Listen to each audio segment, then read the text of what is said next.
নমস্কার বন্ধুরা, তিয়াশাস রেসিপিতে সকলকে স্বাগত জানাই।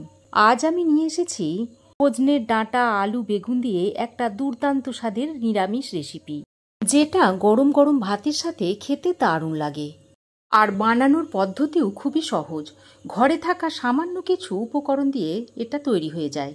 তো চলুন আর দেরি না করে রেসিপিটা দেখে নেওয়া যাক। এখানে আমি 3-4টে মতো সজনের ডাঁটা এরকম লম্বা করে কেটে নিয়েছি।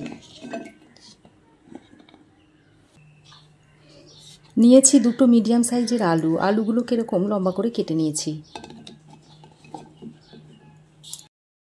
আর একটা মাঝারি সাইজের বেগুনকে আমি এরকম আলু থেকে একটু মোটা করে কেটে নিয়েছি।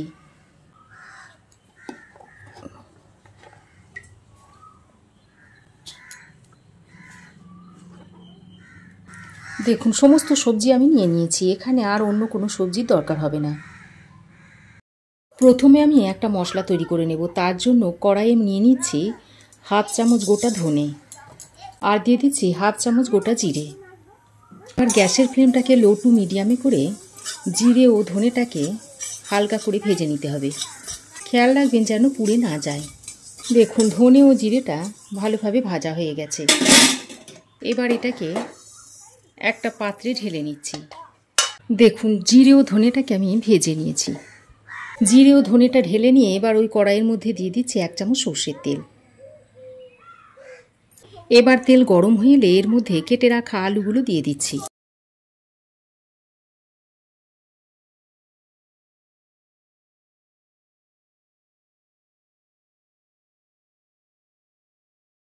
দিয়ে দিচ্ছি একটু নুন আর অল্প একটু হলুদ গুঁড়ো। তারপর নুন আর হলুদের গুঁড়োটা দিয়ে আলুর সঙ্গে ভালো করে মিশিয়ে নিচ্ছি। নুন আর হলুদের গুঁড়োটা দিয়ে আলুর সঙ্গে ভালো করে মিশিয়ে নিয়ে ঢাকা দিয়ে কিছুক্ষণ ভেজে নিচ্ছি। কিছুক্ষণ ঢাকা দিয়ে আলুটাকে ভেজে নেওয়ার পর এবার এর মধ্যে কেটে রাখা ডাঁটা ও বেগুনগুলো দিয়ে দিচ্ছি। তারপর ডাঁটা ও বেগুনগুলো দিয়ে আলুর সঙ্গে ভালো করে মিশিয়ে নিতে হবে। ডাঁটা ও বেগুনটা দিয়ে আলুর সঙ্গে বেশ কিছুক্ষণ মিশিয়ে নেওয়ার পর আবারও ঢাকা দিয়ে কিছুক্ষণ ভেজে নেব। এদিকে যে গোটা জিরে ও ধনেটা ভেজে রেখেছিলাম তার মধ্যে দিয়ে দিচ্ছি অল্প হাফ চামচ মতো হলুদ ও কালো সর্ষে। তারপর এটাকে শিলে নিয়ে অল্প জল দিয়ে এটাকে বেটে নিচ্ছি। এটাকে মিহি করে বেটে নিতে হবে, তবে আপনারা চাইলে এটাকে মিক্সিতেও বেটে নিতে পারেন। প্রথমে শুকনো অবস্থায় জিরে ধনে ও সর্ষেটাকে বেটে নেবেন, তারপরে অল্প জল দিয়ে মিহি করে বেটে নেবেন।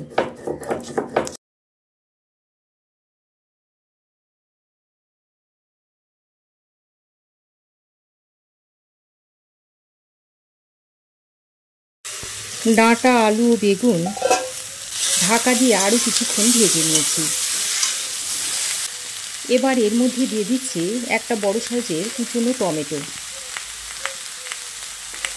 আর দিয়ে দিচ্ছি একটা কাঁচা ও পাকা লঙ্কা। এই লঙ্কাটাতে বেশ ঝাল আছে, তাই আমি 2টো দিয়েছি, তবে আপনারা যে যেমন ঝাল খান সেই অনুযায়ী লঙ্কাটা দিয়ে নেবেন। এবার টমেটো লঙ্কাটা দিয়ে আলু বেগুন ও ডাঁটার সঙ্গে আরও কিছুক্ষণ ভেজে নিতে হবে। বন্ধুরা, ডাঁটা আলুর তরকারি তো আপনারা অনেকভাবে খেয়েছেন, একবার এইভাবে নতুন পদ্ধতিতে ডাঁটা আলুর তরকারিটা রান্না করে খেয়ে দেখবেন। এটা এতটাই টেস্টি হয় যে যারা ডাঁটা খান না তারাও এটা একেবারে চেটে পুটে খেয়ে নেবে। দেখুন, টমেটো ও কাঁচা লঙ্কাটা দিয়ে বেশ খানিকক্ষণ ডাঁটা আলুর সঙ্গে ভেজে নিয়েছি। এবার এই টমেটো আর কাঁচা লঙ্কাগুলোকে তুলে নিচ্ছি। দেখুন, টমেটো ও কাঁচা লঙ্কা বেশ ভালোই ভাজা ভাজা হয়ে গেছে আর অনেকটাই নরমও হয়ে গেছে।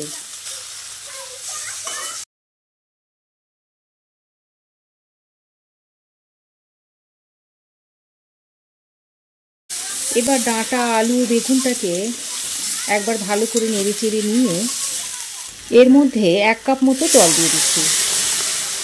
জলটা দিয়ে সব কিছুকে একসঙ্গে ভালো করে মিশিয়ে নিতে হবে। জলটা দিয়ে সব কিছুকে একসঙ্গে ভালো করে মিশিয়ে নিয়ে এবার ঢাকা দিয়ে 5 থেকে 6 মিনিট মতো রান্না করে নিতে হবে। ওদিকে ডাঁটা ও আলুটা সেদ্ধ হতে হতে এদিকে আমি ভেজে নেওয়া টমেটো কাঁচা লঙ্কাটাকে শিলে বেটে নিচ্ছি। এইভাবে একটু ম্যাশ করে নেবেন, তাহলে বাটতে সুবিধা হবে।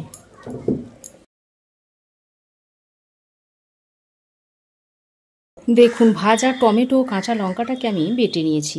এবার একটা বাটির মধ্যে তুলে নিচ্ছি।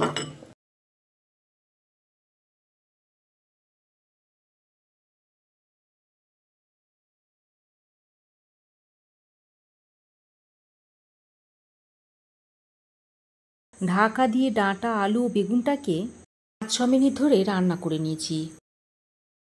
আর দেখুন, আলু, ডাঁটা, বেগুন সব কিছুই ভালোভাবে সেদ্ধ হয়ে গেছে।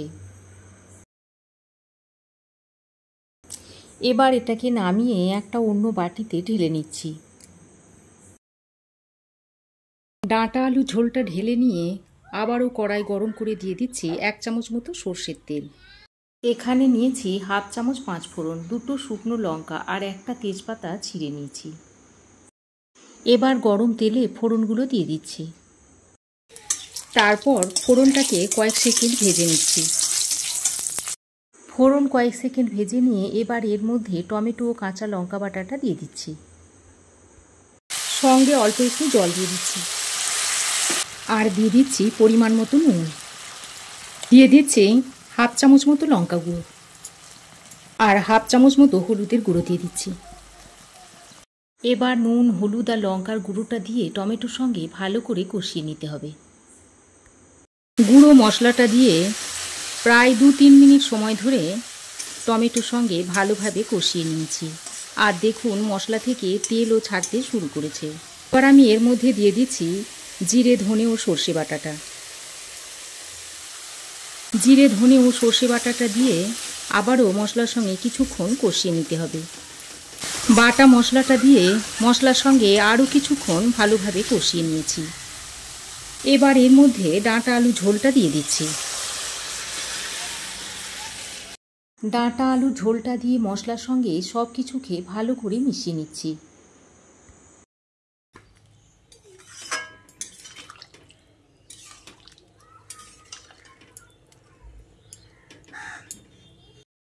এবার স্বাদের ব্যালেন্সের জন্য এর মধ্যে অল্প পরিমাণে একটু চিনি দিয়ে দিচ্ছি। তারপর আবারও সব কিছুকে একসঙ্গে ভালো করে মিশিয়ে নিচ্ছি। সব কিছু খুব ভালো করে মিশিয়ে নিয়ে আবারও ঢাকা দিয়ে 2 মিনিট মতো রান্না করে নেব।